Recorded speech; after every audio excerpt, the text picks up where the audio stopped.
Back-to-back game nights on our Leaf Edition hour of our show. It's the real Kyper and Bourne act. Season 5. I'm going to juggle today. We're not a show anymore. We're just an act. Here to entertain. We're live wherever we are. We are live on Sportsnet 360, 590 The Fan in Toronto, streaming always on Sportsnet Plus. Also available, Spotify, Apple Podcasts, and of course, YouTube. Kypreos, Justin Bourne, Sammy McKee, Jake the Snake Schultz, Derek Brandeo with you for the next 2 hours. The Maple Leafs last night on the backs of Matthew Nyes with his 2 goals beat the Boston Bruins at the TD Garden last night, which sets up a New York Ranger, Toronto Maple Leaf, and for the Leafs, let's just call it what it is right now tonight, a must-lose situation. I mean, must lose, yeah, 100%. But like last night kills them, Kip. They went into Boston and handed it to them. Outplayed them. They stood up for one another. Someone fought Nikita Zadorov at center ice. Big win in late March. Why? Where has this been? Why? Why last night? Oh, okay, I think this group of guys last night are going to look Sammy in the eye and all his Leaf lovers and say, can we have a mulligan? What do you mean? Oh, they're going to win Tonight? too. No, just for the whole season. And Yeah. we want to re-hit. Next year. Yeah, next Can I tee it season. up again? And Can we get a mulligan for this year? and Sammy's going to tell him to. Are you big on put that- mulligans, by the No, way? three off the You play tee me. all day. Absolutely not. All day. I'll let you hit 2 off the first tee. Though. Can't the Breakfast Leafs ask ball. for a mulligan this breakfast season? ball. I'll retool you. I'll give you a breakfast. No. ball. No. What? No. Okay, all right. It just looked to me like last night they wanted one. Yeah. I mean, listen, if we looked back at this time of year and you pretended it was any other year and you're like, my God, went into mini on a back-to-back, traveled overnight, beat Minnesota, hung in there with Carolina, beat Boston in Boston. This team is ready for playoffs. They are clicking. Can't do it. Everything's great. I don't know. I mean, over the however many years the Leafs been, I've watched them play at TD Garden. And I don't know what number of those games it wouldn't have looked like an absolute buzzsaw when the Leafs are playing there. Every time they start a game there, it's shots and they're beat down. The crowd's going crazy. And even when the Leafs would win that TD Garden, it felt like a miracle that they would get out of there with a W. And the first time ever that I'm sitting down on my little TV set and I'm like, you know what? I would like the Boston Bruins to do that job tonight. Be the buzzsaw. They turned into the Leafs. That has to be their worst performance of the year. They were horrendous. I cannot believe how bad they were. Were they tanking to get the Leafs to give them their pick? It was as bad as they could have looked. I can't believe how bad they were. Can't believe it. Yeah. If we look at that team still, we see that they are lacking some talent, right? Yes. But they do have a reputation all season long of playing tough hockey, and I don't know what really happened last night, but that's kind of the team that we thought we'd see a year ago. Leafs or Boston. Bruins? Yeah. Right? Yeah. So, I don't know. A huge surprise if they slip out and allow Ottawa in or Columbus in the East to take one of 8 spots. Yeah. Yeah, but for the Leafs, as we've said this before, that the players, they play for themselves. They play for their future spots, whether they believe it's still in Toronto or not. And I think we're looking around. We're seeing some teams still step up. The Rangers, I know, were horrible the other night, but they looked okay in the last week and a half. St. Louis and now the Leafs. Yeah. The Boston Bruins, to your point, 32nd in ozone possession time. The Leafs, that's the only team worse than the Leafs in the league. By expected goals, they're 27th. Not a good team. I think they're going to fall out of playoffs. Too many good teams chasing them.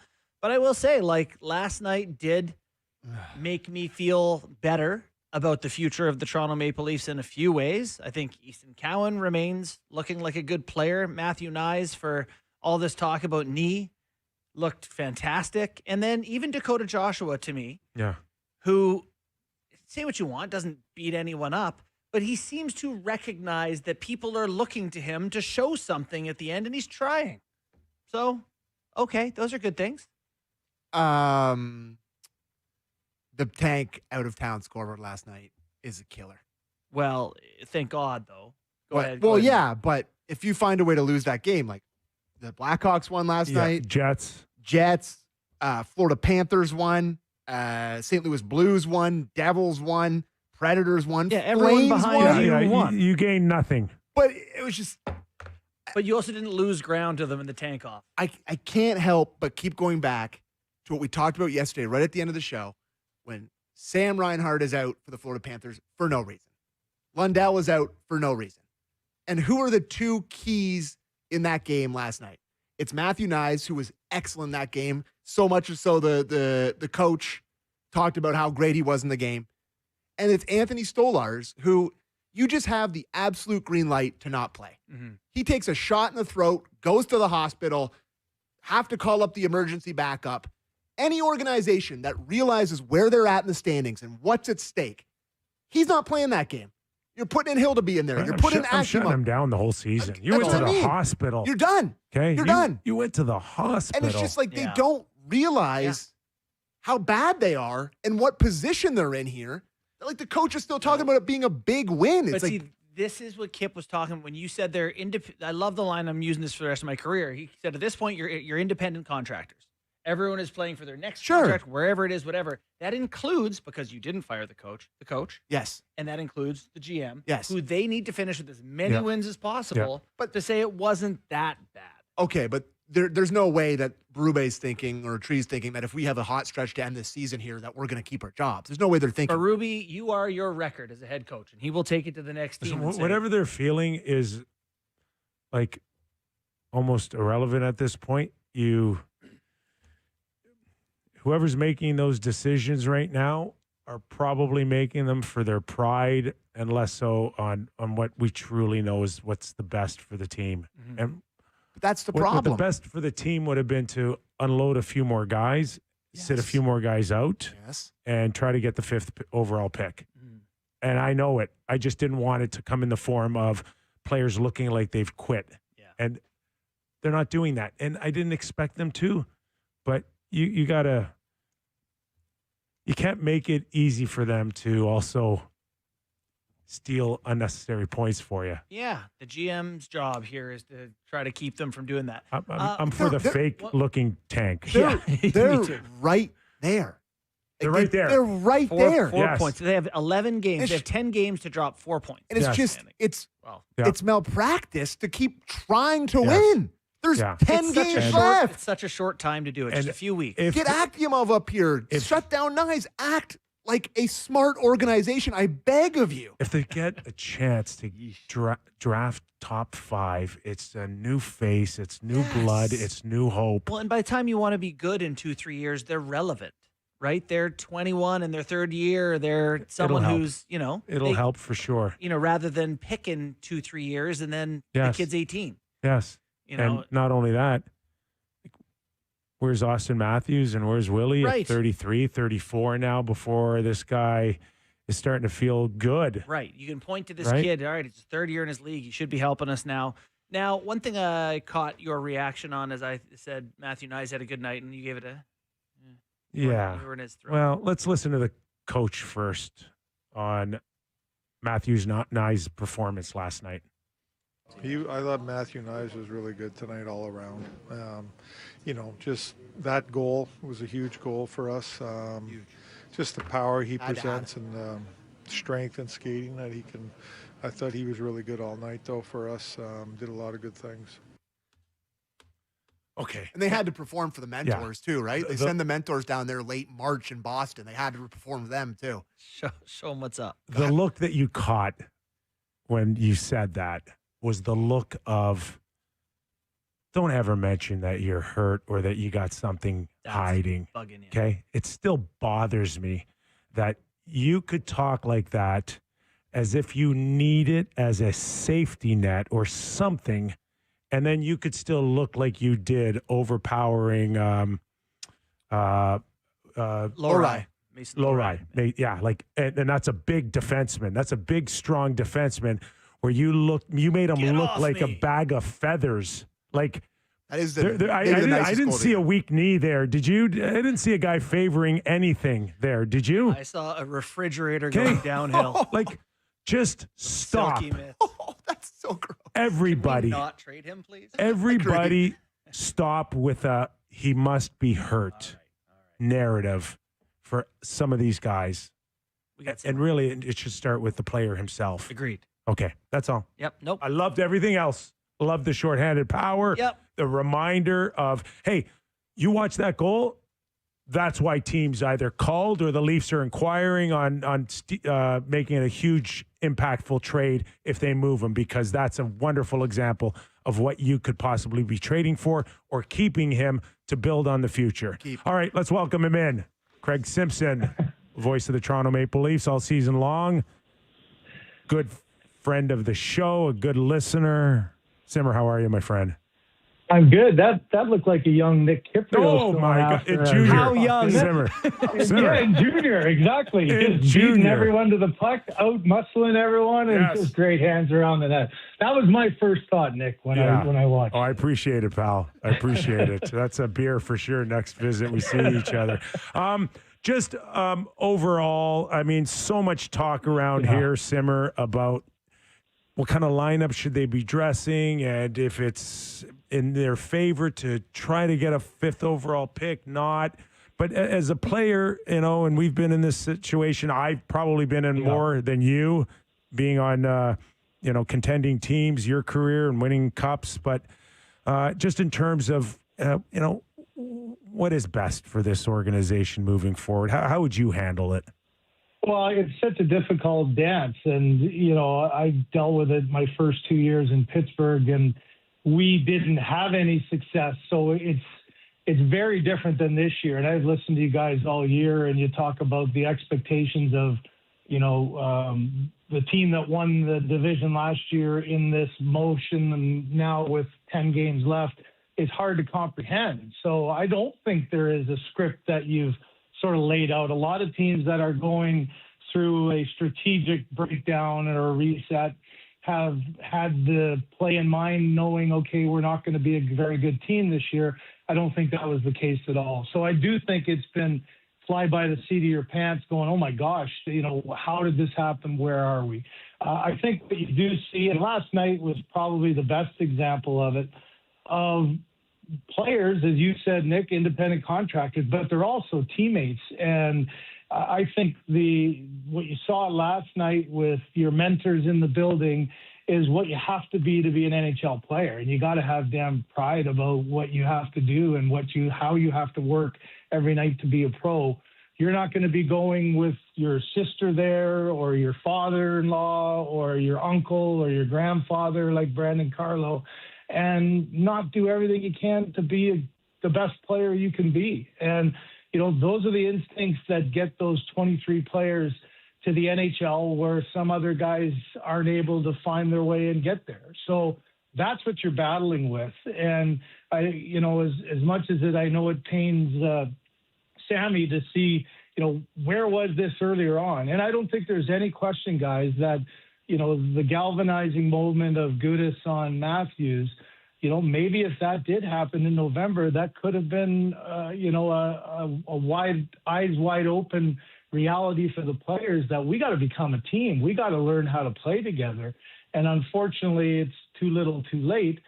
But there's no question that it's had an effect on the whether you're being guilted into it or ashamed into it or whatever the motivator, you go on, we got to play harder and we got to play better. And, the end result, guys, is points in 5 of the last 7, which you don't need right now. And tonight is another great example. So it is a quandary and it is a tough one to handle.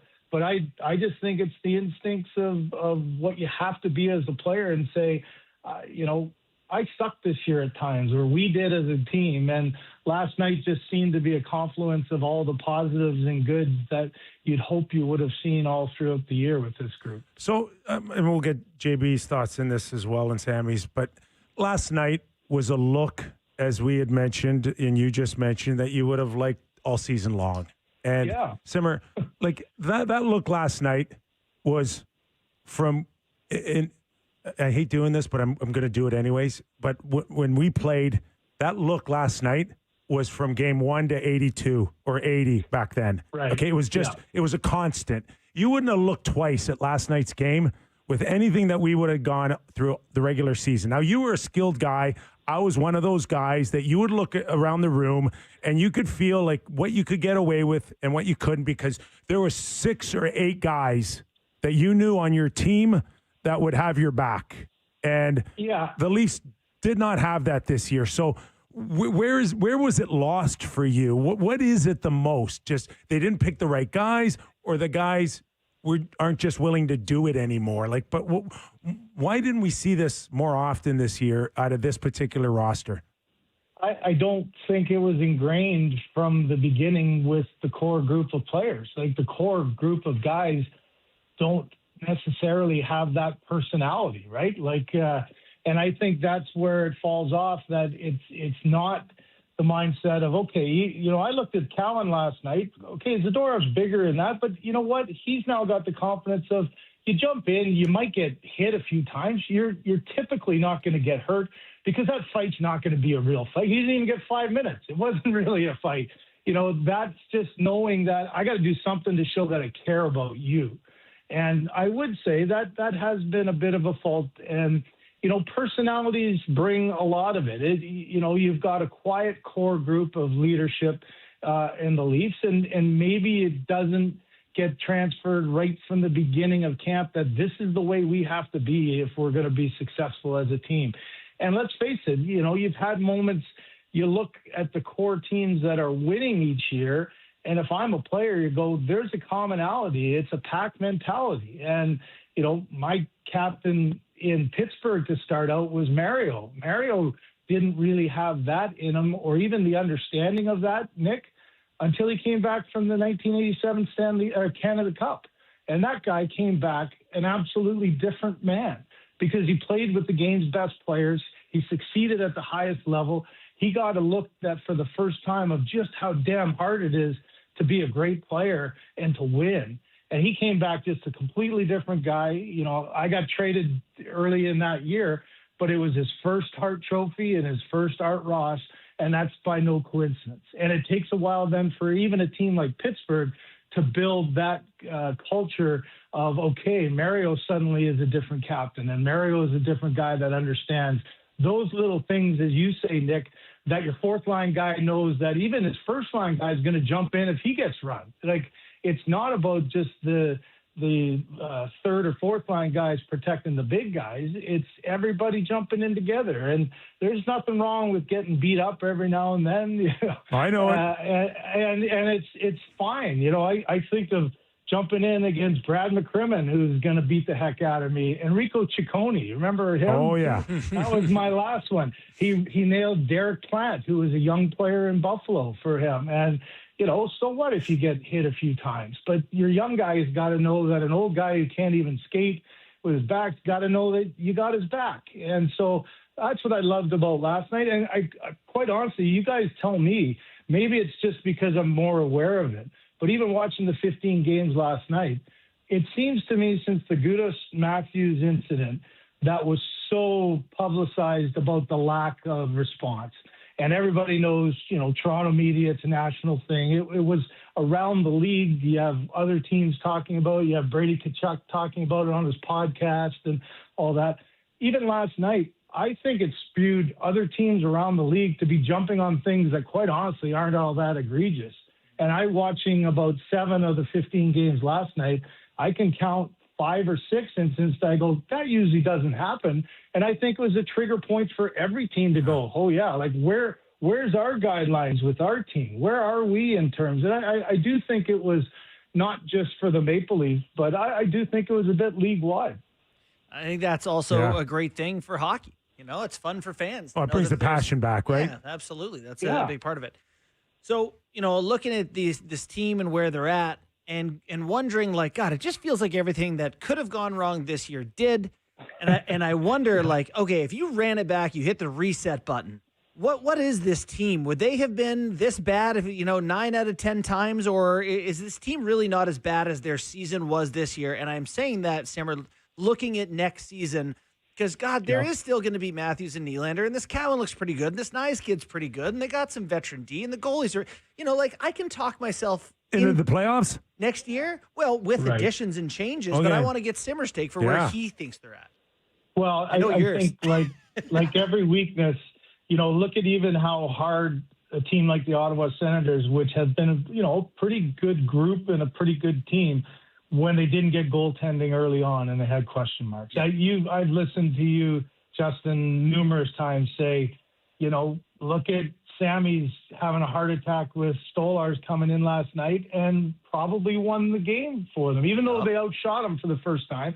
But it could have been a 2-1 game the other way, very quickly. So let's not kid ourselves. And I've heard Justin say about last year, you had exemplary goaltending with, Stolarz at 9.26. You better make the playoffs when your goalie has got that kind of a gaudy number, and Wall playing well at the time. So if you can have that foundation, I think it allows you to be not as dialed in and not as good and maybe not as effective offensively, but not go through the stretches where you're losing 4 and 5 games in a row. And quite frankly, this team's problem this year too is they can't win 3 games in a row. Last year 12 times they won 3 or more. This year they've just done it 4 times. And so that's how you become a 500 team, when you can't put them together.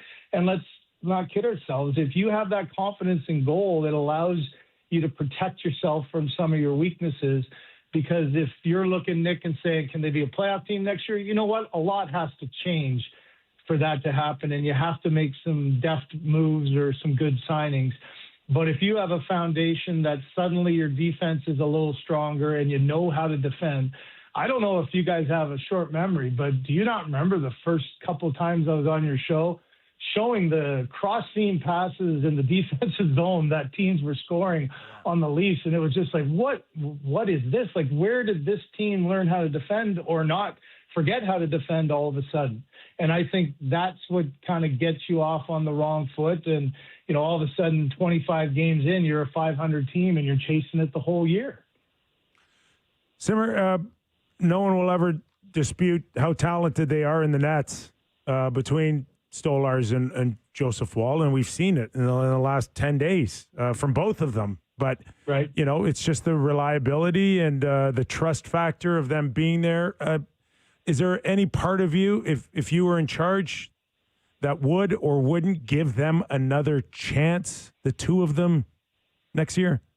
I think, Nick, I'd be pursuing an option that could move one of them and either free up, an opportunity for Hildeby to become the second, or if you're never going to get, trade for a number 1 goaltender or sign a number 1 goaltender, but get somebody that with a track record that okay, he can be a 25-game guy. I know what he is, and then I'll work Hildeby in.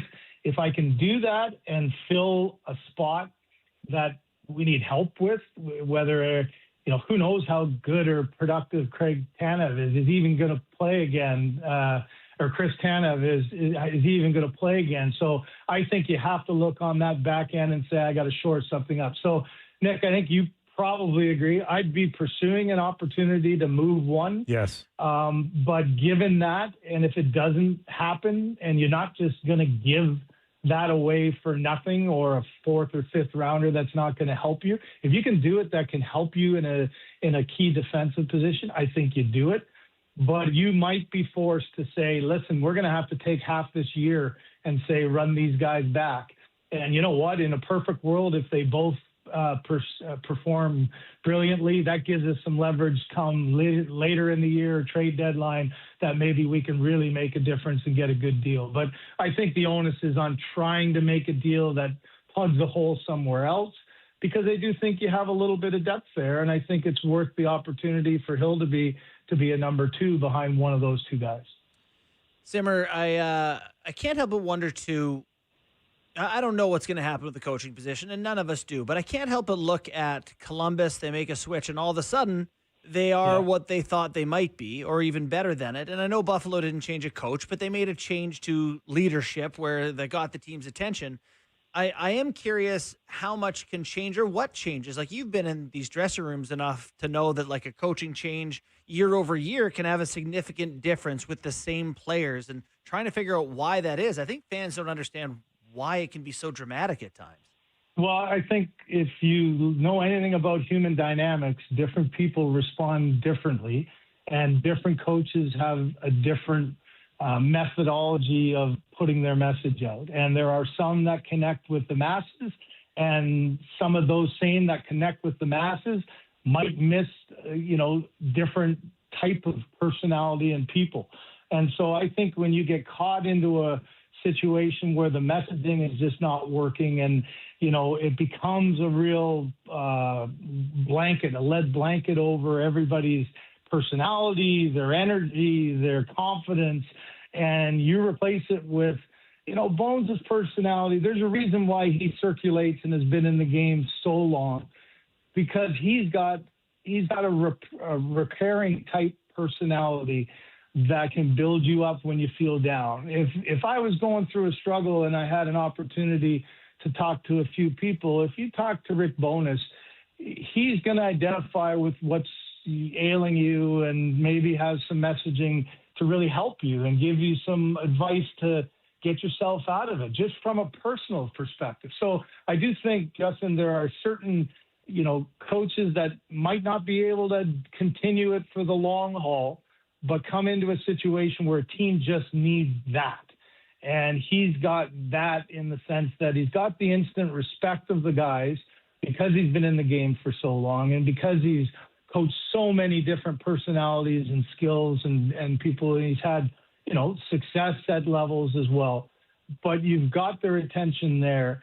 And then he's just got a reparative personality that can build a guy that maybe was clutching his stick so hard that he couldn't make a play because of the way the coach talked to him a certain way. And let's face it, there are guys that are demanding, and certain players can absorb that and get their best out of it. But for others, it's paralyzing. So it is interesting. You just go back in the last 25 years or so, and two of them, ironically, in Pittsburgh, Dan Bilesma comes in, and, the Penguins win a Stanley Cup. Mike Sullivan comes in, and the Penguins win a Stanley Cup. You've got those examples. So it's always, the aftermath saying, should you have done something? Would it have made a difference? And, we're never going to know the answer to that. But I do think I listened to you about how Craig Berube's coaching now. Craig Berube's coaching for his coaching life, and he's not going to let his foot off the pedal there at all. I heard Sammy talking about Florida. Listen, Paul Maurice isn't trying to coach through an ending of a bad season, trying to instill the traits of character in his group. He knows what he's got. And Bill Zito is not trying to save his job. They're going to try to do what they can do to get the first overall pick after winning freaking 2 Stanley Cup finals. But that's a completely different scenario, guys. So, I'm not saying that Maurice is not coaching to win or coaching for his guys, but for Chief, he's just doing his job and has to make sure that he's going to instill something. Like a game like last night says, hey, maybe some messaging got across. That was one of their better games that probably they've played, in months, maybe even on the year. And so you say that's your job as a coach, and unfortunately, it doesn't always line up with what you want at the end result, which, as you said tonight, is a game that, New York looked just awful against Ottawa the other night. And, you come in and you say, how can you go into the game tonight as a coach saying, well, we can't beat this team? You're going to coach to beat this team. But that's the reality that you're living in, and that's the problem of being a team that hasn't lived up to where they should be as a group. Simmer, great stuff as always, man. So appreciate your time on our show tonight. New York Rangers, Toronto Maple Leafs on Sportsnet, 7:30 puck drop, 7 o'clock pregame with our very own Justin Bourne. Thanks for doing this, Simmer. All right, guys. Good talking to you. Cheers. Great stuff. Thanks, Simmer. Appreciate it. So you mentioned coaching change or a general manager change and just the effect. And the best way I can describe it to people is like players almost look at it like hearing the news of a death. And what does that do? What's the first thing it does? Kind of brings you back into your own understanding, or you're confronting your own mortality kind of situation. And that's what it is. Exactly. It's like, it gets your attention. It's like, people aren't happy. I got to start eating salads. Lives are affected. Yeah. And I better get my act going. Yeah. I could be next. Yeah, I can see that. And it is fascinating that it happened post GM once, because that speaks to what you're talking about. And also, if there's some fear that accountability's coming, like, oh, they're starting to pull the plug in this thing and you might be next. It's the same idea as a coach. Just with where they're at in the season, in the desperation, I think it is pretty surprising that he didn't do it. You know what I think, Sam? I think if this is next year and it's year 2.5 of 4, it's different. Like They didn't. Last year they had 108 points and went to the second round. I think it's such a shock. And if we go back to the beginning of the season, we do remember Keith Pelly really, really liking, if not loving, Brad Treliving and Craig Berube taking over like the leadership role. Both very likable dudes. To watch and understand how a team goes from winning the Atlantic Division to this is not an easy thing to just turn around and say, okay, you're gone. I think it was a difficult call, and one that no one was prepared to make. And especially Keith Pelly, he was just not prepared to do it. Yeah, I think him being new, the backdrop of the success the year before, him, really played a part. And also, they just let go Shanahan. We're presuming they didn't get rid of Ujiri and Shanahan, because they were bad at sports. It's cost a lot of money, right, to have those guys. And Berube's probably owed another $8 million, like $4 per season, I would think. I think Craig made a terrific point here in the comparison to how Florida is going about this, with no threat to Zito, no threat to Paul Maurice. They're completely on the same page. Nobody's insecure about anything. Yeah, but that's the issue. Now I know that is the issue. You're right. You know what the issue is? Disconnect. We've talked about disconnect all season long. There is no bigger one than a coach that's trying to win now and save his reputation or a potential job situation next year. A general manager who isn't prepared to get rid of more guys at the trade deadline, and obviously the players who want to save face too. So it's like everybody's got their own agenda right now, and it's as disconnected last night with a win. But like always, to me, from a general manager perspective, doing the right thing for the team, even if you think you're worried about your job, doing the right thing is always the thing that should make people go, he's good at that, which in this case is clearly just get to the bottom 5. You're 4 points out of it. You got 3 weeks left. Let's just do whatever it takes.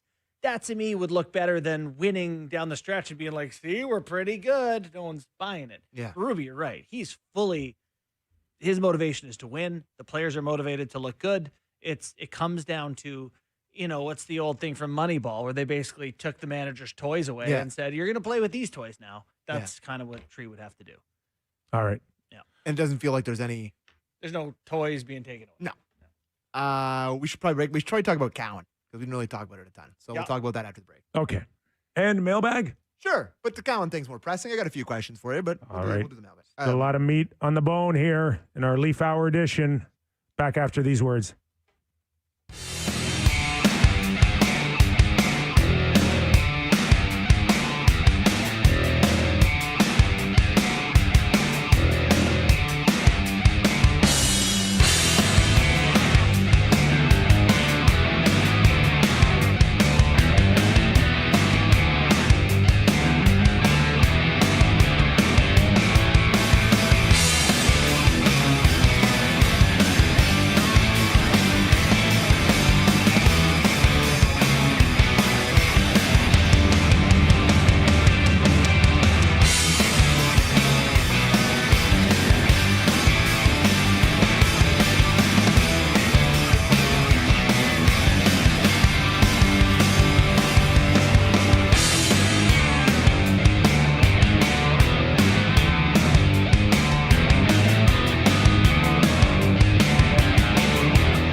Welcome back to the show. Nick Kypreos, Justin Bourne, Sammy McKee.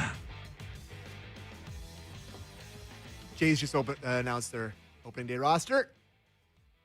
The roster, We're back. I think it's do Gauze. they do that all the time? Yep. Gauze, I think, is starting opening day, so that's good. AL defending champs, baby. I got to say, it looks pretty good. Looks pretty strong. Good so team. We'll see. We'll see. Tough division, boys. I Okay. think the Atlantic's tough. Yeah. Good Lord. Positives last night, Okay. outside of a win, depending where you sit on the tank line. Easton Cowan. Yeah. Yeah, and I think 2 games now where he has shown a willingness to physically engage with much larger men. John Tavares got greased and he chased Nikita Zadorov for a chance to get at him, which means he had time to think about it, and that he still went through with it is a big tip of the cap for me. There's clips from last night, and they're basically all about Cowan. Let's start with the first Berube clip on Easton Cowan, Derek. Clip 1. Yeah, no, it's great. I mean, obviously, guys are getting in there and protecting their teammates, which is good. And, got to give Easton a lot of credit. Young kid, going after is a big man, and Dak taking care of business. So it's really good to see the team stuff like that. It's great. Wonderful. Yeah, that's what you want for sure. And we've talked about this many times. Go in. It'll attract a crowd. Simmer talked about it. No one expects you to fight Zadorov, and I'm certainly glad that Zadorov didn't see him coming. No. And if he had plenty of time to see him, maybe we'd be having a different conversation. But I got to ask you about this because this is something that I imagine that maybe you did in your career, but I don't know about that because you've said to me that you didn't consider yourself a heavyweight. But Max Domi does it all the time, where it's he's not going to square off with Zadorov or any of these heavies, but he'll kind of get the first one in and get started, and before the guy get under realizes him. he's in a fight, he's like, oh. Yeah. It's great. Yeah. I love it. It's great. Yeah. There's an art to hey, I'll fight that guy, but I'm not fighting. There's an art to all of it. And here's just the most basic common denominator is Start first? No, well, start first. Whatever you need. Just don't get hurt, right? Don't hurt yourself. Don't lose badly, and don't embarrass the team. Mm-hmm.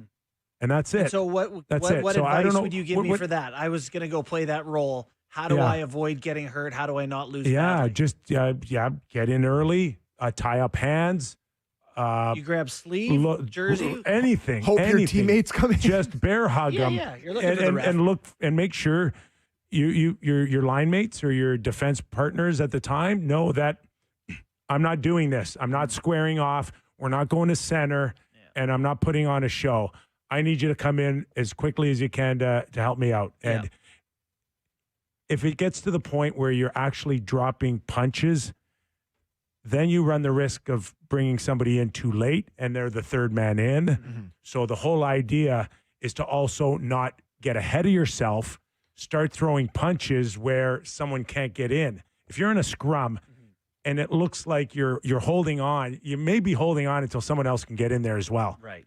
And then that's an art in itself. But I thought it worked out great. I love OEL. OEL got in there. First guy in there. Right? And first guy in there, and he knows who he needs to get. Yes. Right?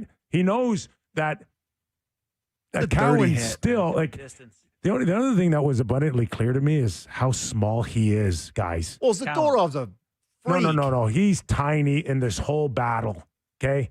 He's not a big, strong guy. He could get hurt too, right? So another reason why you got in there. And he looks 12. That's not no one's helping him ever either. looked younger. He's got this baby face too, I right? saw him in the post game though, and I was like, he's coming. I remember him 2 years ago, a little more. And he can be scrappy like this, and he can have this look. He's had this the rest of his career. Yeah. But he is not going to be Hagel. Okay? No, Hagel's 6'2". He's not going to be that type of guy. But he can create energy. I don't know if he's ever going to be Cowan's 200 listed at pounds. 6 feet. He can be 6 feet, but will he be 205? No. Will he carry some weight? Yeah. Like, to me, he still looks incredibly light. Times he gets he's bounced. a child. He's 20. So how much weight and how much stronger can he get? Yeah. That will gain Without slowing him down. That will gain confidence as well for him to go.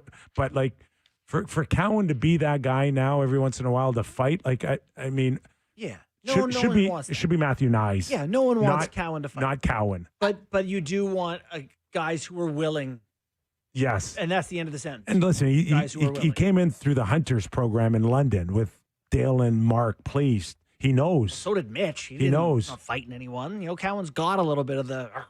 We're not playing that second clip. It's just what you said there, so it's good. Yeah. But Mitch is not that guy, right? Mitch will never be that guy. No, that's the exact point I'm making. Mitch was Pat Kane, Right. right? I would say though that it just shows how low the bar is for Leaf fans to just have somebody that shows like people will remember that. If you did a forever. popularity poll of this team, there's no chance he's not in the top 3. But people like that moment right there is something that people will remember forever. Like you just do that 2 to 3 times a year, and people and Willie never did it once. Matthews never did it once. It's not you'd have one Tavares moment never did it where once. You had to do it for Mitch the other never. guy. He has now, at the age of 20, with the baby face, he has more fights combined than all the core 4 do in their careers as Leafs.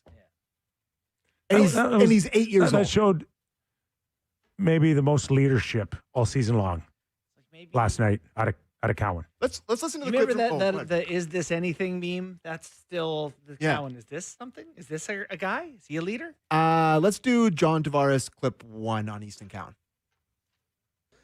I was just chuckling a little bit. I said, just be smart, but I appreciated it. So I didn't see him before the power play and whatnot. So, he plays with a lot of emotion. You can feel his excitement on a daily basis, just getting up and getting to play and compete. And I remember being in those shoes. So it's invigorating and it's exciting. I think the world of him. So, I think just overall he continues to grow and, like I said, make his mark and prove that he belongs.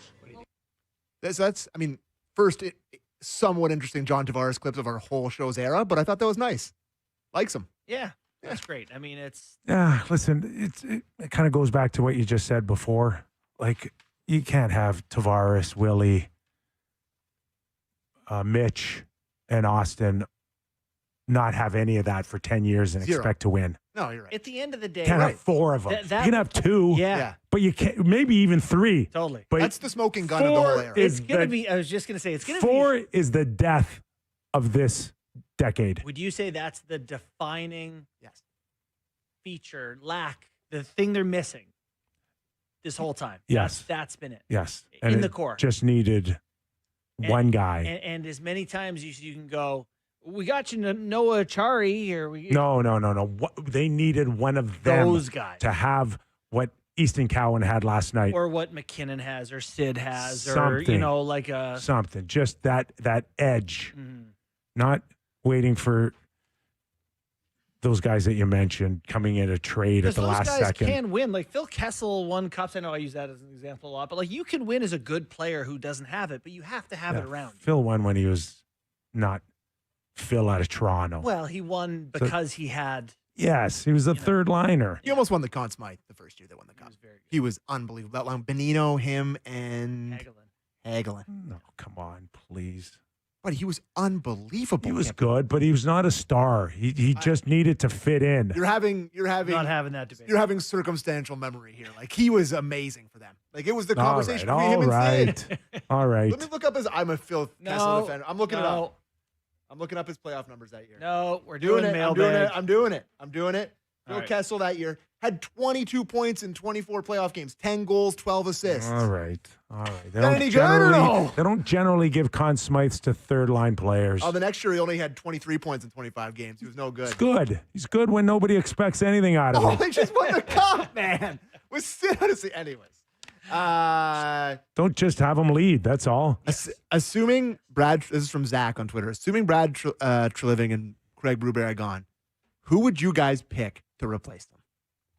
So I actually had this conversation recently, and it's very, very challenging. You don't know who's going to be available for one, right? People are going to lose jobs this summer, and the pool will get bigger. Mhm. So who's available? We all know DeBoer's out there, Gallant's out there, but like, we don't know. We just don't know. You assume if St. Louis lets Doug Armstrong out of his contract, Yeah. I assume that the Leafs would have him very high. Yeah. Yeah. We don't know where that's going to end up. Would that be president or GM, do we think? He's got to be president. I don't think he's going to answer to anybody. Yeah. Right? Well, what does that mean? Like, I don't think it's going to be him as a GM answer. And they're like, we got Chris Pronger as the president. I would It's feel like, oh, no. I would feel like he would be the grand poobah, and then somebody else would be underneath him, right? That's kind of what I would feel, but maybe not. That's an interesting question, and I have no idea how that could play out, especially with new owner, full owners of Rogers. So, I think you could do a list right now, and you could put some names, some familiar names, and you should, right? But you should also have a long list of other names that aren't on the tip of our tongue. Totally agree. And like the next Carberry next- or Dan yes, or Think Dan, about him as Dan coach. Muse You could get Carberry. or Carberry. Go down the Little list. CV. Go down the list of potential up and comers like that, Yeah. and do your homework. And For GMs and then too. there's a list of agents now that could step in an executive role as well. There's a coach name I've heard that I think is interesting, Manny Malhotra. Yeah, he was he here with the and then he Marlies was for a bit? Vancouver, and now he's the head coach of AHL Abbotsford, Yeah. who I believe is a Could he diverse- coach his son Yeah, maybe. if he gets drafted by the Leafs? Yeah, I don't. No, but I'm this just this throwing is things at the wall this here, is what guys. they need to do, Yeah. Sammy. You put your list together. I'm telling you right now, I'd have the people who currently have jobs right now on the list. Yeah, I think, And I, if I felt they were worthy enough, I'd knock on their door and I'd ask, could I steal them? to answer the question from Zach, I go Doug Armstrong, Matthews, and McDavid's agent as general manager, and Spencer Carberry as the coach. There you go. and Kevin Adams is AGM. Sure, The bring him magic in. touch. Bring him in. Why not? Well, I don't know. Like, try the Jeff Jackson thing. Maybe McDavid will come here if his agent's the general manager. You guys were talking a lot recently about Berube's comments for players not playing well enough and really coaching hard. My take is that Chief is interviewing for his next job. He's putting stuff out there right now, trying to control the narrative about what went wrong. Cam from Toronto. Totally is exactly what we're talking about with these players, and it's like, where was it before? Mhm. Don't, if I were another team looking at it, be like, that's great, but why did it come to this now? I would have loved some of this. Sometimes you're a tough read for me on whether you want the coach to call guys out or not, or I think you don't, but you want accountability. How'd I do? Yeah, I think it's circumstantial for sure on the call out or the non-call out. I'm usually okay when I think everything behind the scenes has been exhausted. And then I think there's a little fair game to going public. I told you guys way back when I first heard it come out of Craig Berube's mouth on Willie Nylander, how do you coach him? I just leave him alone. Ugh. Oh my God, that one bothered me a lot. I'm like, It's like, that's the last guy you just need to leave alone. it's like, The last guy. yeah. But I don't think he did leave him alone. Well, you know what? Well, then don't say it then. I think that they had about 5 confrontations. Willie won them all, and then Craig came to that. Where they were and Willie was on But a remember high. early he was playing him like 16 minutes and then like yeah, and Willie was telling him play me, and then he Yeah. played him. yeah, he did. Willie kind of big dogged him early on. Listen, Well, Like- that's always been the problem here. like the tail wagging the dog. Like which one is it here? These inmates running the asylum is a popular saying. So that guy, you gotta, and it's be honest, it's not just either Brad or Willie or Craig Berube. The room has to be strong enough for a guy like Willie, and it's not. Fair. That's one of the weakest rooms probably I've seen in 25 years. I think we nailed it with the Okay. Kessel thing. At the end of the Kessel thing, you said he just can't lead. I think you had 4 superstars here who were Kessel, and like that room's a disaster. Okay, a complete today, disaster still? today. Oh yeah, yeah. waiting for the. This is clean up in aisle 7 stuff. Oh my God. Yeah. Well, tune in tomorrow to follow up on that one. All right. This is fun. Our thanks to Craig Simpson. What do we got next? A little Ottawa talk. Sens and Jets. Canada. Sens and Jets. Alex Adams. Sean Reynolds as we go national. Next on the Real Kyper and Bourne Show. Do not go away.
All right, let's get her going. The National Hour on the Real Kyper and Bourne Show. Live on Sportsnet 650 in Vancouver, 960 in Calgary, and streaming always on Sportsnet Plus. If you can't catch us live, Spotify, Apple Podcasts, and of course, YouTube with that amazing chat line. Yep. How about a big thumbs up for our boys Sammy and JB? Do you get paid in thumbs ups? I really like the thumbs up. I do. I don't know why. Just a little piece of validation every day. I'm in. Why? No, they just forget to turn it on. Samuel has no microphone. All right. Well, I'll relay the message from the rest of the show. I was going to say because, there you go. Because you work with grapes for so long, you love the... All right. Yeah, maybe that's it. It's ingrained in us. Maybe that's it. There you go. Alex Adams is going to join us, Ottawa Senators writer for Sportsnet. Yep. Sportsnet.ca, of course. Boys, where did we have Buffalo, Ottawa, and Columbus at Christmas being the hottest teams going into the very last stretch of the season? Yeah. I'm actually going to go ahead and check what the standings were around Christmas here. But, I mean, Columbus, when they fired their coach, was 19-19. They were dead last in the East. Yep. They're 19-3-4 since. That worked. I mean, that went pretty well for them, for sure. That's insane. I know. Ottawa was well out of a playoff spot at Christmas. Like, it is crazy to see it suddenly click for teams. And it's got a lot of teams going, how do we do that? First time since December 3rd for the Ottawa Senators to that be they're in in playoffs. playoffs position. I think, though, the Sens would tell you that they've been pretty good all year. They just haven't been getting saves. And it's turned for them recently. And they got the magic mojo going last night. They call up that Yakimchuk. I always want to put an R in there, but they call him up. Hey, he's good. Yeah, I know, but he gets 2 points. They beat the Red Wings. Like, Brady Tkachuk actually does something to somebody who pushes his goalie. Like, everybody was buzzing. Like, they got that. It feels like at the end of every hockey season, there's one team that's kind of out of it, that catches fire right around this time, and they get into the playoffs, and people start thinking big about them. It feels like that's the Sens right now. It really does. I wrote a bit today, 3 up, 3 down. Baseball's on the way, and I wrote 3 teams that are going up and 3 teams that are going the other way amongst the near playoff teams. So I looked at some Ottawa stats. Dead last save percentage in the NHL. All strength, team save percentage combined. So just terrible. Like, how do you win like that? And so now they're starting to get some saves, and that it's as simple as that for them. Their decor is excellent, but they need to be healthy. They go in with the biggest win, I think, last night in Detroit. They don't have Shabbat. They don't have Sanderson. Yeah, and yet first games for some kids. They still look like it doesn't matter. Yeah. Well, it's amazing. It's really a great story. I think also the Wings. Wings. I mean, boy, some awkward conversations there. Stevie Y's seat's getting toasty. But you talk about Jack Adams and you talk about guys that deserve credit for it. Travis Green, I mean, he's got those guys playing. Like, they are dialed in. They care. I don't know. It's scary for me. If they sneak in, it feels very scary. I take it you like Ottawa a lot more than Buffalo. I know last week a few Sabre fans out there have made it clear that did they get mad at you? Yeah. People think I'm a Buffalo hater now. Did they get mad at you? For years. You guys back me up on this. For years, I have been the foremost pro-Buffalo let's go guy. So you've heard it then, obviously. Yes, I have. Okay. I didn't know that. Pro-Buffalo, like, this team, let's go. I'm excited that they're doing great, and I'm genuinely thrilled for the city and the fans. It's a hockey city. But now you're going to be in the playoffs against the best 16 teams. So what we do as hockey analysts is we look at the numbers and we go, that's not great. It's not good. They're a top PDO team, high shooting percentage, top 3, top save percentage, 4th best. They're in the 20th, I think 26th in expected goals against. Like, they got to roll red flags. You can either choose to hear about them, or you can go la la la Sabres rule, Sabres rule. I'm just telling you. I think you did kind of question though, like, how far can a guy like Zucker take you, right? On the top 6. Yeah. And it's, listen, here never been there before. I don't think it's a completely unfair comment to make. For the record, right? I didn't say Zucker. What'd you say? I said they're left wingers. I said Krebs, Zucker, Ostlund, Yes. Benson. Yeah. 'Cause Okay. we- He's including And the him. context is for years, you Yes. did that with the Leafs. You went, can you Yes. win a cup with Bunting, Nyes, Achari? Listen, I don't know about a cup either. Yeah. You said early. You said like. Oh, no, in conference final. I could see them all December. day long in a conference final. Yeah. Yeah. Well, I mean, it's good. The Atlantic's interesting. It feels like it's Like pretty open. Ottawa now and Buffalo seem to be, I think, the biggest challengers to Tampa Bay. I got those as two totally different teams, and let's Right. talk about it. Okay. All right. Let's welcome in Alex Adams. Covers the Ottawa Senators for Sportsnet.ca. Alex, how are you, my friend? I'm great, guys. So It's how- been a fun couple of games here in Ottawa. So Yeah, so how- excited to- How much easier is your job now covering this team? It's been a roller coaster of a year. So just to focus on some wins in the sense kind of driving up the playoffs rather than kind of extracurricular stuff is much more fun to talk about. But it's been a blast. And this team's been playing really, really good hockey for the past basically 2 months. And Linus Ullmark's been incredible as well. He's really turned up kind of his game, and Tim Stutz has been amazing. And even without Sanderson and Chabot, they still play really structured, good hockey. So yeah, they're a really good team right now, and they're playing really well. So let's assess what are the concerns. What are the biggest ones? Obviously, there's you got the injuries, is the goaltending. Where do you sit for? Okay, the Sens are in a spot by 1 point. It's kind of perilous. What are fans nervous about? I think the fans are just nervous about, obviously, Yakimchuk had an unbelievable debut last night. He looked the real type of kind of star type of defenseman offensively. The Senators think he can be kind of like Evan Bouchard light a little bit. But the problem is you're missing Thomas Chabot and Jake Sanderson, and you're trying to make it into the playoffs. And as you said, they're only kind of a point up. So the good news is Sanderson's supposed to be back, hopefully next week. If you get him back down the stretch, this team's pretty much a well-oiled machine right now with just how well defensively they're playing. And I think Travis Green deserves a ton of credit for just how well this team is playing. Like, this morning, like their expected goals metrics are like off the charts in the past 20 games, but really all year. And I think they're definitely good enough and should be a playoff team. And I think if they can sneak into the playoffs, they could go deep and honestly go on a little bit of a run because I think outside of Tampa Bay, there's not a lot of kind of big heavyweights in the East. So just stay healthy, get some saves, and I think the Senators will be fine if that is the case down the stretch. If they get Sanderson back, Chabot, it kind of not a ton of attention around the cross check from JT Miller the other night. Any sense of if he actually broke anything, or could we not see Chabot maybe until if and when they make the playoffs?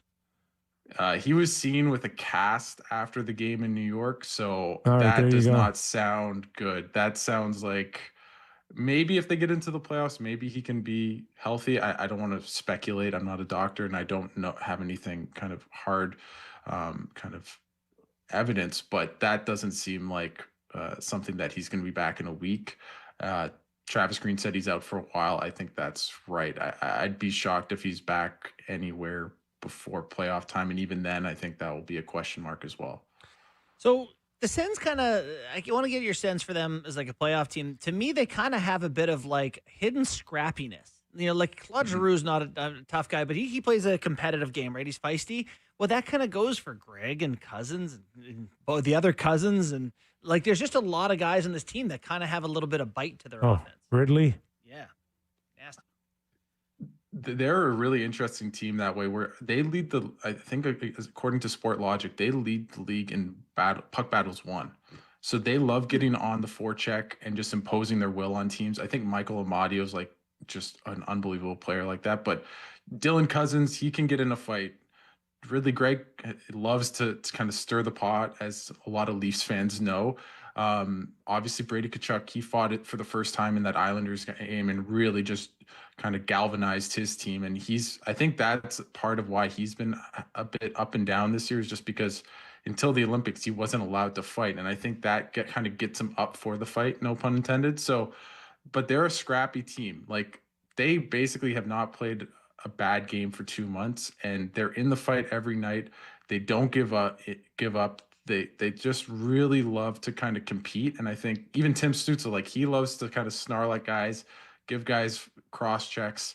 So when your best players can kind of, be physical and kind of up for the battle. I think that translates down the roster. And as well, Nick Cousins is a guy that no one loves to play against. And he's always stirring the pot as well.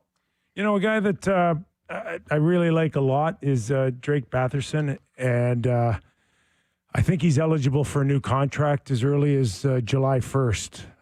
And then this time next year, he could be looking towards a UFA. Is this a guy that Ottawa's got to find a way to keep? Can you see him being outpriced in Ottawa?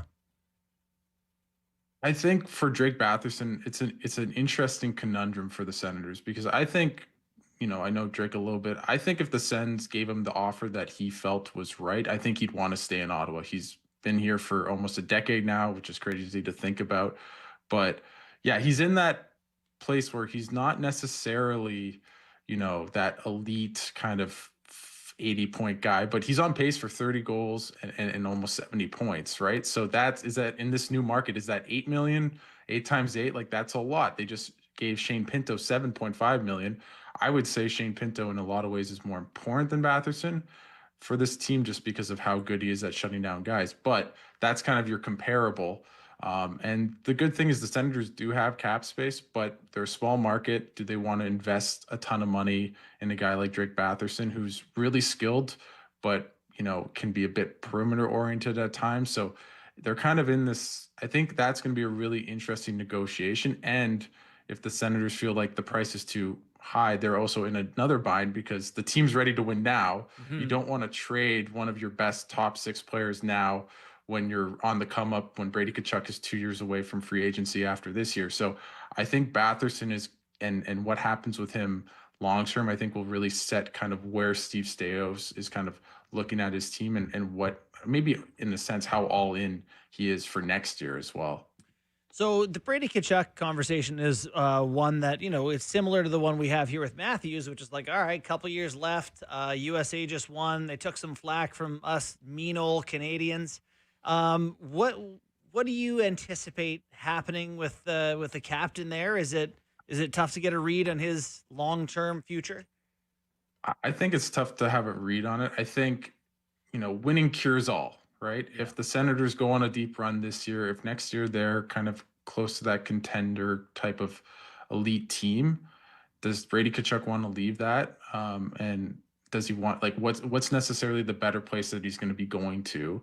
But I do think if the team is not winning, I don't like the Sens' chance of retaining Brady Tkachuk, right? You see Matthew in Florida. They have a podcast now. I think he's probably in his ear fair enough about, he's said some stuff about Canada as well. Like, I think just with everything going on, outside of the hockey world, that's probably not helped Ottawa's case to keep Tkachuk. I'm sure every time there's been a kind of, let's say, like, the rumors and everything, and the Team USA after the Olympics, I don't think Steve Staios was happy about that in terms of his pitch for Brady. But I think it's going to loom large as we move forward. It's going to be the talk of the town until he signs an extension or until something else happens. But I think for the Senators, if you keep winning, that's the best pitch to Brady Tkachuk. And right now, I think they look in a really good position to win this year, to next year, and into his final year of his contract. Is there a sense on behind the scenes how they feel about his podcast? I don't think the guys mind it. I don't think. No, I'm talking about the people upstairs, the office. Oh, management. I wonder if Leafs fans dislike it more than management after what's been happening. Sammy's made a few comments on it. Least favorite pod on earth by far. Florida Ottawa pod. Sick. I think the one thing I would say about the podcast, I think because he is, the most important player, the captain, I think they're like, you can do whatever you want. As long as you're happy, you can podcast. And maybe if there was a response from the Leafs, maybe it would have been different on Saturday, but it didn't seem to really affect the game. So I don't think management's too fussy about it, but I'm sure they're mindful of it at the same time. Do you think the Sens in the years to come will continue to be a spend of the cap team? I think it's going to change for a lot of organizations as the number goes high. I don't think so. Now, where is that going to be? Like, where's that going to land? are they going to be 5 million below? Are they going to be 15 million below? I think that's more the conversation. I think, credit to Michael Andlauer. He's spent to the cap, and I don't think they've had the revenue necessarily to spend to the cap, and he's done that. They're still a couple $1 million short this year, but still, they're basically a cap. Good playoff run will fix that, Alex. Exactly, right? So if they go to the third round, I don't think next year they're like, okay, we're going to be pinching pennies and we can't spend to the cap. At the same time, if it does balloon like it's suggested to balloon, I think Ottawa is going to be in a really tough spot to kind of spend there. The good thing for them is they've signed essentially outside of Batherson, Zub, and Tkachuk, like a lot of their core signed to very team-friendly deals. So they don't have kind of these bloated contracts that they have to decide upon until maybe Batherson and Tkachuk. So, but no, I don't think that's going to be the case. Maybe a new arena in a decade from now will change that, but that's not close either. So, Adam, Andlauer went on record, did he not, about Ottawa being a smaller market team? Yeah, he's talked about that, and the finances were I don't think he expected the finances to be exactly where they were at the time when he took over as ownership. And I think he's seen kind of, behind the scenes and the finances, and it's like, oh, okay, this is different than what I expected necessarily, as alongside losing a first round pick, which, the famous quote that he said, which is why I inherited this was beyond me. But I think he at the same time with Andlauer, he wants to win. He's invested in this team behind the scenes. He's hired a bunch of new staff. The gym's better. So he's investing in the team, which wasn't the case under the old ownership. So I think all in all, Sens fans should feel grateful that it's not just business from the past where just not enough money was being put into the team to be a contender and to be a good team. Yeah. Well, he did sell his primary business, and this is his, I guess, full-time. This is it. This is it, yeah. Right? And we see that every game when we pan up to the boxes and we see him, we see Michael, we see Dave Poulin, we see Rob DeMaio, we see Steve Stajos. I love that Andlauer gets the chew going, tosses one in, a little All upper decky like- for the boys. all looking like they're ready to step on the ice and do it themselves. Yeah.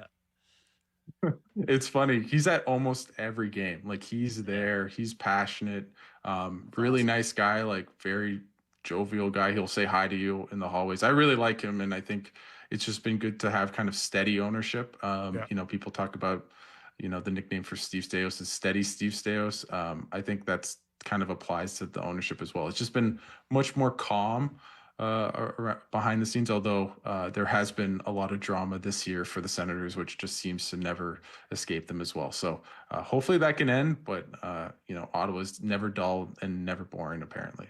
Well, down the stretch, Ottawa Senators Good team. right now in a playoff situation. Adam, really great stuff, man. Thanks for doing this. Alex. Thanks, guys. I really appreciate it. Appreciate it, man. Okay. Thanks so Alex much. Adams. All right, perfect. I mean, you look at this forward group: Stützle, Tkachuk, Cousins, did I call him Adam? Zetterlund, No, a couple Pinto. times. No, you called him Alex. Okay. And then you called him Adam on the way out. Well, I told you, I have trouble with people that have two first names. Yeah, you have. This Okay. is the thing. But Adams, whose name's He's got Adam? two first names. Hi, I'm Adams. No, it's called Well, that. you could be Latvian. Sammy, just go with whatever comes out of my mouth, please, at times, just go with it. Buddy, we've been doing that for Yeah, 5 that's years. how the show runs, brother. Oh, Anyway, I was saying that group, like if you were to go, hey, they won a Stanley Cup that year. You went back and looked at that lineup and you went Stützle, Tkachuk, Cousins, Batherson, Zetterlund, Pinto, Sanderson, Chabot. You'd be like, yeah, they were loaded. It's a good team. Oh, and they're all like top picks, and, And they're prime age. and they've locked them in too, It's a good team. right? That's the key, is locking them in, And I you have also to- like you have to take a Clevin, chance. Matt and Paulo, Yakimchuk. I like their other Right. D. That's Sens guy now. that's hedging now. that's the what happens when you NHL. suck forever. You get good Yeah. players. Totally. That's what happens. Like, they should be good by now. They've sucked forever and picked high. That's what happens. That's what happens. Yeah. Same with the Habs. It's like, oh, the Habs are so great. They Pay the sucked. cost to be the boss. They That's- sucked, and now they're good. Yeah. It's like that's kind of how it works. Eh. Rob DeMaio, I didn't know he was part of part of the front office. I played in one of those events that we did with Eric Lindros. He was our pro. He was fantastic guy, quiet, but great guy, telling stories or whatever. He shot a puck so hard at the end of one game, like a wrist shot. The sound of the bar still rings in my ears. Like he split the puck in two, unlike I've ever seen anyone shoot a puck. Yeah. It was some random guy. And he could fight too, eh? Oh yeah, he had that look about him. He's like that 5'9", 5'10", that you just kind of go, you want to flick him. Yeah. He definitely had that. And then he'll just pound your head in. Yeah. That was one of my first fights. I picked some kid. I was like, he's not very big. I'll fight him. And I just ate lefts. And then I found out many years later. Very tough. Buddy, I did that with Mark Tenorti. Yeah. I'm in the East. He's in the West with Minnesota at the time. I'm calling him a tall drink of water behind the net. And then douche, douche, douche, douche, douche. I got Everlast on my forehead. He's speed bagging me. I just looked up Mark Tenorti, his hockey DB, just because his picture that comes up there. Buddy, just Google right now Tenorti Kypreos, and he fills me in. Is that on YouTube? I don't know. It might be. Somehow, none of my good fights ever made it there. Just the ones that I end up in the pile. How recently the video footage was atrocious, or there just wasn't video. You go back to the 90s, which I grew up watching. I got it. But I mean, he's huge. He's huge. This looks like Cowan versus Sadorov. Oh my God, he's huge. Oh my God, yeah, this is one-sided bout. It's like he's washing the car and I'm the rag. I don't know if we're allowed to put this on TV. I don't think we should. There's kids watching. We're not going to do that to Kip either. For God's sake. I hit a guy in Dallas. Now Minnesota's in Dallas, and I hit a guy, James Black, a few years later. You played in Dallas, eh? And I split his forehead from one side to the other. And I come off the ice. I'm ready to go in the dressing room. He's waiting for me under the hallway. Mark Tenorti. Oh my God. And I already been speed bagged once by him. And I'm like, security? Security? I look over, there's this Ghost town lady that takes tickets, and I'm like, oh, she ain't helping me right now. I had one of those junior brawls. The coaches kind of going at it in the benches. Let's meet in the hallway. Teams go into the hallway behind there. I mean, there was, those steel divide, those gates? Yeah. They were getting thrown over the top. One of their guys got dragged to our side. I mean, it was a war. I love that stuff. It reminds me of Torts. Remember, was that Vancouver and Calgary, was it? Bob Hartley? Yeah. Where he went tried to go in their dressing room-ish. And there was just that picture of all the guys holding him back. Yeah. Vancouver Torts feels like a lifetime ago. As a reminder, this hour of Real Kyper and Bourne brought to you by Bet365. All right, Sammy, what are we doing here? We could, maybe we'll get into Vegas a little bit with Sean because they played the Jets last night. But God, Knights, not very good, boys. They have 2 more wins than the Leafs do this year. I'm telling you, the line of the year belongs to Connor McDavid with our division is a pillow fight. It is the defining quote of 2026. Oh, my God. It's crazy. Everybody It's loses the every best night. line I've heard in a long time come from a player. Although you want them more animated. You want them out there saying stuff. You got it out of Connor McDavid. Vegas 3-7-0 in their last 10. 3-7. That's terrible. Yeah. No one who can catch them, though. Who's going to catch them? The Kings with their minus 27 goal differential? Right. They'll get them. That's the next best threat. I really hope they do. Nice point last night, eh, by LA? Yeah, well, did they choke another one away? I think they lost an OT the night before, too. To the Flames. To the Calgary Flames. Kraken Kraken are struggling since they got the great Bobby McMahon, who's... Hey, can we do that now? Go ahead. Why didn't the Leafs get a first-round pick for Bobby McMahon? Because he's the third-line winger. But is he? Yeah. Third line? Yeah. I mean, I think if you want to say 20-plus that goals, multiple seasons in a row, it's Buddy, third liner? That's not. I'm checking my calculations here. He's got 25 goals this year. He's I know. big. He flies. On a last place team. He makes $1 million. On a last place team. Seattle? Toronto. Oh. I think they could have. Right? Maybe a little bit better what? planning. To me, He's not a proven top 6 player. No. And that's why you can't get a first rounder for him. Okay. To me, this is if the Leafs intend to turn things around next year, Nick Waugh makes sense because you get a big haul. Trying to find Nick McMahon's Waugh 25 for the goals Leafs. and Lawton's 20 goal or 15 Nick goals. Waugh's first round from Colorado to the Leafs was a gift from the hockey gods. Oh, I know, and that's why you take it. That's why I'm not sitting here going, they shouldn't have done that. But, if they're serious about trying next year, it's Tougher to see why. McMahon has all the potential in the world to be a top left winger. Look at this guy. But That's not a first-round pick. He's got 5 goals in 7 games. It isn't there. when you see that once every 4 or 5 games, Sammy. Well, And that's where he is right now. He got can 5 do and it. 6 for the Squids. He can do it, but No one gets hot like him, though. Just he gets these runs. Pistol hot. needs to bring it. They're going to miss the playoffs. Yeah, Oh, by this a team. good distance. Yeah, right? they suck. Yeah. Class. Won't be McMahon's fault. Game time. Game time presented by Bet365, an official partner of the NHL. Must be 19 plus. Ontario only. Please play responsibly. Stink Bowl tonight on Sportsnet. Wednesday night hockey. The Leafs. Sell it better than that for me. The kid's got to put on a brave face tonight. The takeoff on Scotiabank Wednesday night hockey. What are you guys going to talk about for half an hour before this one starts? Causey suggested we wear tank tops on the show. I actually love that. We got a lot of losses. You got a lot. I do We got a not. lot. Oh, you got good arms. No, I don't. You seen bigger arms than a snake? Yeah. Couple strings dangling from your shoulders. The Leafs are somehow underdogs at home to the New York Rangers. Does that make you happy? That is unbelievable. That's No, actually greatly humiliating. But bet the Leafs, unfortunately. That is It's because they're on the road. well, Who's no. that? The Rangers. Oh yeah. Yeah. No, but the they Rangers are can't- favored. Oh, and they're terrible at home. Oh yeah. They're way better on the road. They are Get legit. them out of MSG. Let me give you the Rangers road and home split. On the road, 19, 16, and 2. Respectable. At home, 9, 18, and 7. There it is. That's insane. 10 more wins on the road than at home. That's insane. Okay.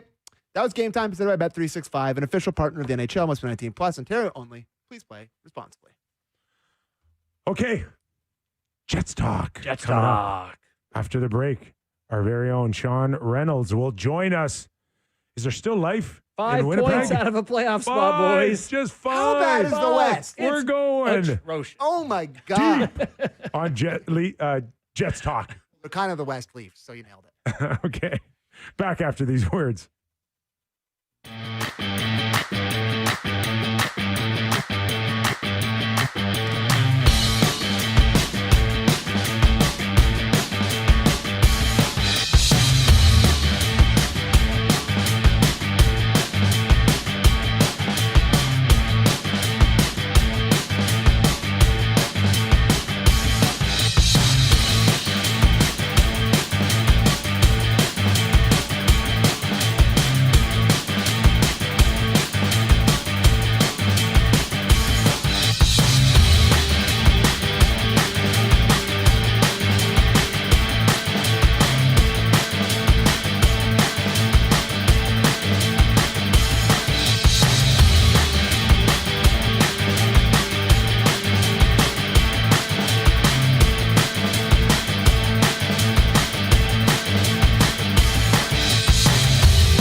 As a reminder, this hour of Real Kyper Bourne brought to you by Bet365. Let's welcome in Sean Reynolds, Sportsnet reporter in Winnipeg, Hockey Night in Canada, and the leader of our Jets talk. Sean, how are you, my friend? I'm doing great. How are you? 5 points out, 11 games to go. Not saying there's a chance, but is there a chance?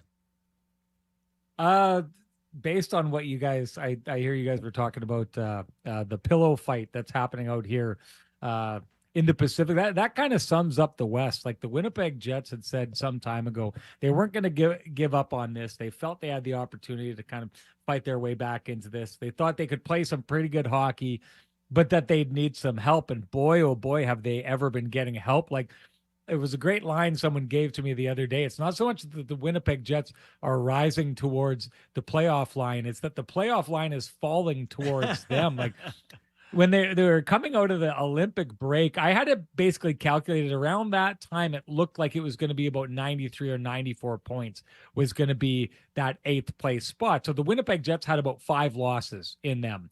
From that point till the end of the season, they could only afford 5 losses, except that playoff line is now getting closer to like 88, 86 points or something like that. And it's really, you take a look at all the teams they've had to chase. Almost all of them have fallen apart. I mean, the Vancouver Canucks, the Jets were dead last at one point. Vancouver sunk like a stone. So did Chicago. San Jose was looking pretty good for a while. Now they've fallen. They can't get up. The LA Kings are having problems. The only team that is kind of not fitting the script for the Winnipeg Jets right now is the Nashville Predators, who all of a sudden out of the blue gone 7-2-1. If it wasn't for them looking like all of a sudden, okay, we're a capable team and we're willing to fight for this playoff spot, which seemingly no one else was able to, it almost looks like it would be a foregone conclusion the Winnipeg Jets were going to go to the playoffs. That Nashville Predators team right now is the fly in the ointment. Mm-hmm. So this Winnipeg Jets team, like, I can't really get a sense for where they're at because I look at the roster and it's not that different from when they're really good. So is it still within them here to just kind of snap to attention, get a few more saves, and all of a sudden get hot? Yeah, people, because it's Connor Hellebuck, people have that tendency to think, okay, it's just the goaltending. The goaltending jumps up and everything's fine here, right? It hasn't been. Connor Hellebuck's had a pretty tough year here for the Winnipeg Jets, so that hasn't been it. I was on the show earlier this year. I talked about all the guys that they let go were some of their fastest players and how that affected them. I think what we've seen that Scott Arniel has been able to do in the back half of the season, I think the first half of the season, the Winnipeg Jets kept trying to be what they were last year, and they didn't have the speed to do it. And then there was an acknowledgement of maybe we need to tweak things a little bit here. And that's what they've done. Rather than being a pressure forechecking team on you in your own zone, they're kind of a little bit more of a neutral zone trap team now. They've rediscovered their really kind of 5-man kind of perfect defensive zone play that makes them really, really hard to score on. And what it does is down the stretch here, especially in the West, where we've talked about it just now, there's not a lot of teams pushing to get into the playoffs. And what the Winnipeg Jets require you to do is it's going to be a grind. It's going to be hard to score. You're going to have to fight to get to the front of the net. And so a game like last night, the Vegas Golden Knights had the puck a lot, skated it around, but didn't seem interested in getting to the front of the net, and then they couldn't score. Whereas if you go back to last week, the Winnipeg Jets took on the Boston Bruins. The Boston Bruins are in the middle of an absolute battle out in the East to get into the playoffs, and they kind of rolled over the Winnipeg Jets because they were willing to pay the price. So the Jets have really been capitalizing. You know, what they've done well is said, if you're going to win this game, you're going to have to work to win it. And they've just found there's a lot of teams down the stretch here at this time of the year who are either so high up that they don't feel like fighting for it, or so low that there's no point in fighting for it. And they're making hay off of it. You're watching and listening to Sean Reynolds, Sportsnet reporter in Winnipeg. Does a great job for us on Hockey Night in Canada as well. Okay, so back-to-back with Colorado Avalanche, I would have said must-win sweep here, but like to your point with the pillow fight, would one be okay? I think so. Like, it's funny. I thought you guys were gonna, ask me, are the Jets gonna like outright? Are the Jets gonna make the playoffs? And I was like, it's That's such coming. a loaded That question. question's coming. Don't worry.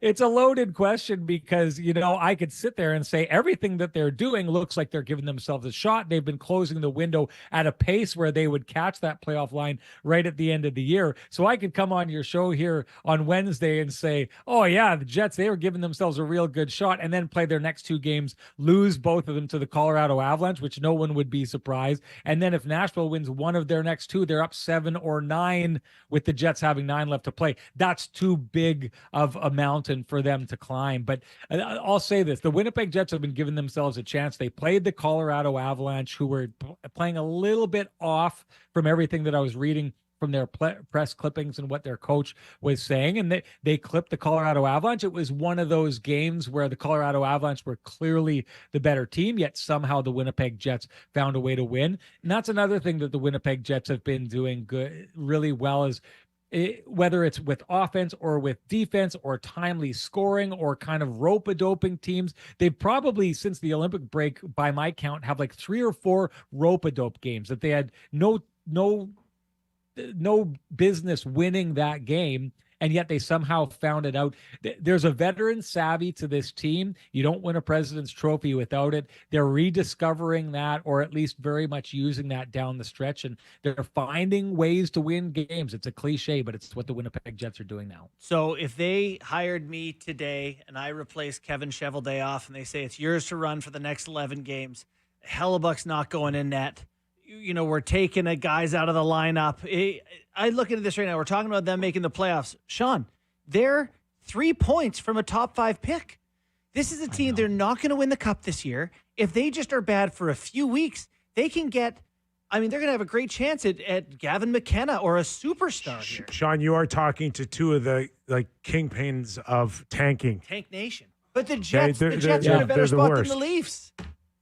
Guys, good on you. You are speaking to a vast swath of the Winnipeg Jets audience. There's a whole bunch of people in Winnipeg right now who are saying, thank you, guys. Thank you. Please talk more about this, because there's a whole bunch of people who are saying that, and the likelihood of the Jets making the playoffs is still low. The more likely outcome, if they keep climbing like they are, is to just blow up their spot on getting a good pick. And here it is. Right now, they're sitting 26th in the league, but they're 2 points out of 21st, right? And everyone around them, the teams that they need to catch, the Toronto Maple Leafs, they're struggling. The Florida Panthers kind of seems like they're waving the white flag. The Seattle Kraken, they are completely and totally lost. I don't have a lot of faith in the New Jersey Devils, and who knows what's going on with the LA Kings. Would it be a surprise if the Winnipeg Jets made up 2 points on those teams in the last 11 games of the season, the way they're playing?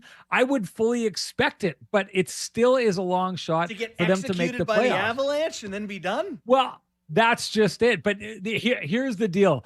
Guys like Mark Scheifele, guys like Connor Hellebuck, Kyle Connor, Josh Morrissey, these are not the kind of guys that you are going to ask to lay up, right? These are the guys who are trying to clear the water with a 300-yard drive and stick it right next to the pin. Yeah. That's the kind of golfers these guys are. That's the kind of hockey players they are. So it's funny. You could have that conversation, but those guys would never entertain that. It's not who they are. So it's not really an option in Winnipeg. To your point, though, you could be tweaking the lineup. You could be putting certain guys in. Although I thought you were going in a different spot with the Connor Hellebuck thing, because Eric Comrie, the backup, has won 6 straight games right now. He's actually the more successful of the 2 goaltenders. So you may kind of shoot yourself in the foot if you were trying to lose by putting in Eric Comrie. Who we got in the American League? Who's in net there? So, anyway.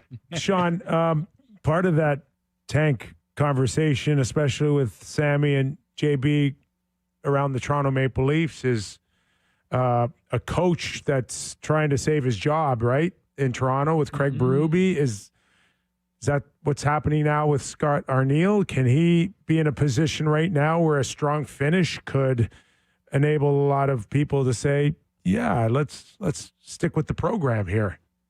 Yeah, I put him in the same category as those players I mentioned. Like, he's not going to give up, and he's been racking his brain, and he's been doing all the things that you want out of a coach to see that there's still some fight in the coach. And listen, I wouldn't have thought he would go anywhere anyway. This is a guy who's had deep ties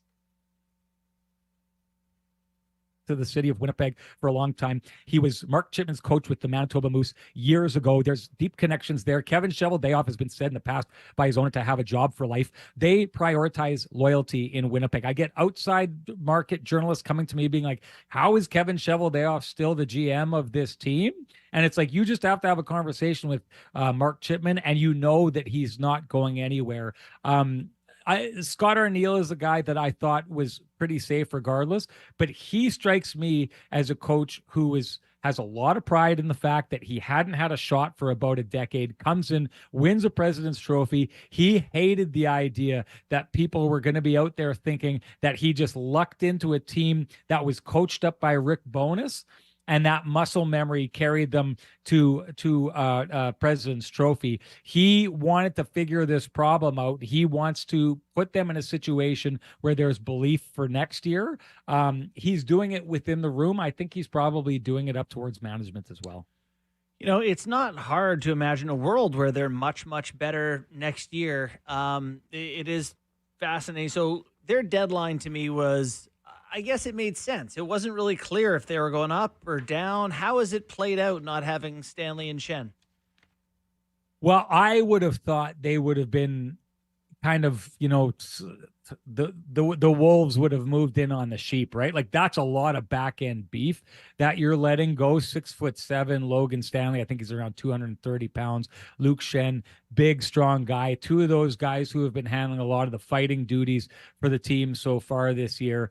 And instead, what we've seen is a Winnipeg Jets team that is just finding a way to defend by committee. So like I said, the Winnipeg Jets have been, if you've watched their games as of late, they're really, really hard to get inside on. And, so it's a team like Vegas comes in very capable and they get one goal. Colorado Avalanche, a little bit before that, they come in, they get one goal. The Jets, when they are on their game, like people forget, they're back-to-back Jennings Trophy winners, right? And Logan Stanley was only a little bit of a part of that last year. This is a team that knows how to defend, and they defend by committee. It's almost like moving those guys out of the room has kind of removed the option to be tough and strong and brawny and keep guys from the front of your net. So now I'm going to need your help here. They're like those Roman soldiers, right? Like, I protect you with the shield off to the side. Mm-hmm. That's what they're doing. They're a full team. It's working really well. Last night, if you go back and watch that game, the Vegas Golden Knights outshoot the Winnipeg Jets. But if you take a look at the entirety of the game, they really don't create a lot of good chances, and they just do not get inside. Other than the one goal, they get inside for one goal, put it in the back of the net, and then they never got there again. The Winnipeg Jets have done a good job finding a way to defend, not with size, but with strength of numbers. Okay, just quickly, who's not going to make it for Winnipeg to make it? Who's not going to make it? Well, it has to be Nashville. Like, Nashville has to fall out. I don't know. They've basically eliminated the pack. You think Vegas is okay? You saw them the other night. They can't get a save. But they need a wild card spot. What happens in the Pacific doesn't concern them. Whoever falls out of the Pacific is going to fall out of the playoffs. It's two Central Division teams that are occupying it. So it has to be one of those two teams. You're right. Yeah. You're right. Maybe a crossover, 5-3. Yeah, it's pretty limited for trying to get in there. So just lastly, quick thought on those Central teams. You see a lot of Dallas, Minnesota, Colorado. Do you have a sense for, is Colorado that far above and beyond the other two? I don't think so. It's going to be interesting that it's been important for the last number of years for the team coming out of the Central to try and get that top seed, because the best you're going to do, if I'm Colorado, I'll take a first round series against the Nashville Predators rather than playing Dallas or Minnesota. Minnesota looks like it's going to be a slog to me. Like, that team, whoever knocks them out of the playoffs is going to know that they knocked them out of the playoffs, because the story of the bumps and bruises on their bodies will tell the story of that series. But yeah, the Central Division is always a slog. And wouldn't it be something if the pillow fighting out of the Pacific Yeah. Division ended up leading to whoever comes out of that division facing a beat up Central Division team that has done so good all year Yep. and then gets walked over by the Pillow Fighters because they're nice and fresh. I can see it happening, guys. Sean, great stuff as always, man. Thanks for your time. Great to see you guys. Thanks. Thanks, Sean. Yeah, I had Winnipeg on my, or I had Vegas on my mind because I know you guys wanted to. The Pillow Fighters is a great Hey. thing to call the Pacific. It is. It's nuts. The Winnipeg Jets, by the way, though, they might find their way into the bottom. They got Colorado coming. Yeah. After that, they play Chicago. Then they get Dallas, Columbus. They finish right. the year with Vegas, Utah. What do you want? What do you, Vegas? What's on your mind here? Vegas, I was just running Utah. I was not impressed with Utah last night, having the Oilers at home, and there's another team that looked awful. Oilers look good, though. Gotta Yeah, I give the Oilers know. credit. Full credit to the Oilers, but like, come on. Did you see the second goal the Jari let in, though? I was like, oh, No. God. 'Cause Yeah, not good. It was 2-1. Oilers made it 2-1. Yeah. And then I don't know how much longer it was, but maybe a minute Yeah. later, puck comes But, off the end, like- off the end boards under his blocker. Like he tries to Oh. stop it. Utah, Right in the top. Utah, you win last night. You just put it to bed. And Utah coming up here has 4 straight non-playoff teams. Like, they're okay. Utah's going to make the playoffs. But they can't beat Edmonton in a 7-game series. I'm convinced last night. No. No. The more I watch this, and I know we've done this over and over, like, Edmonton's been through the wars. They have the one team in the superstars West that's going to beat them. It's going to Yeah. be whoever comes out of the Central the Central. in the third round. Yes. Right. Like, Vegas in the first round, it's probably Edmonton. I wrote today, I don't think Anaheim is. very Edmonton will be legit. fine. I just don't think they're going to get through like Colorado. That's No. all, right? Did you want to quick for our Western listeners? Quick sim lottery run of the draft here. Yes. I got it open. I've been running it See all what you day. got. With the first overall pick. Wow, this is a tough one for our Western listeners. The San Jose Sharks jump up to the first overall pick to take it away. The Toronto Maple Leafs go second, and then the Vancouver Canucks get the third overall pick. Calgary drops to sixth. Yeah, Tough one for that's our not fans the on outcome out west that 960. they're looking for. That's for sure. It's tough. You guys see Robert Thomas go down last night? Yeah. Greasy. 5-minute major. Mm-hmm. It's enough. No. No. Game. Yeah. You want him Game. to get a game? Yes. What What'd he's you think? not. Yeah, he's fine, I think. His face bounced off the ice a little bit, but a 5-minute major match penalty, Mm-hmm. pretty sufficient. I thought it was interesting, Simmer, talking about how the publicity from the Leafs not defending Matthews, because Toronto, major media market, so that gets blasted out to all the Yeah. The Canadian international referendum on softness from Toronto. right, and Yeah. now it seems like every team, Yeah. anything that's happening is like, Oh, no, it's in not- the and air, it's like- don't want to get Want to blow up the Branded. system and get rid of George. And yeah, but it's always the case from year to year. Every once in a while, it becomes really hot, and then it kind of goes away. I don't think it's ever gone away with Peros, bud. It's every year. There's definitely years. We do it every But year. you know what you don't do? Well, maybe it's just me. that What does you it every year. don't do is look at like the trends and how they've gone down with suspensions. And, if you want to talk about deliberate acts, Yeah. Like which last night was. we've never had fewer, Totally. ever. Well, The majority of No, suspensions, Sammy, Yeah.